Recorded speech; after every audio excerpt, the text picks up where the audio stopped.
കേന്ദ്ര ബാങ്കുകൾ കരുതലാസ്തിയായി സ്വർണം വാങ്ങുന്നത് തുടരുമെന്ന് റിപ്പോർട്ട്. സ്വർണ്ണ വിപണിയിലെ തിരുത്തൽ വാങ്ങൽ അവസരമായി കാണണമെന്നും ജെഫ്രീസ്.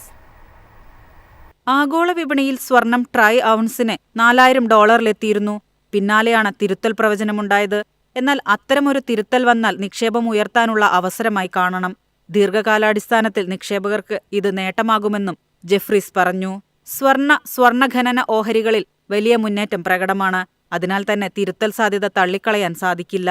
അപ്പോഴും ദീർഘകാല സ്വർണത്തിന്റെ ബ്രോക്കറേജ് പ്രവചനം ട്രൈ ഔൺസിന് $6600 ആഗോളതലത്തിൽ കേന്ദ്ര ബാങ്കുകൾ സ്വർണം വാങ്ങിക്കൂട്ടുന്നുണ്ട്. ഇവ രണ്ടും ദീർഘകാല നിക്ഷേപകർക്ക് പോസിറ്റീവാണെന്നും ജെഫ്രീസ് വ്യക്തമാക്കി. കഴിഞ്ഞ വർഷം 27.2% നേട്ടമാണ് സ്വർണം നൽകിയത്.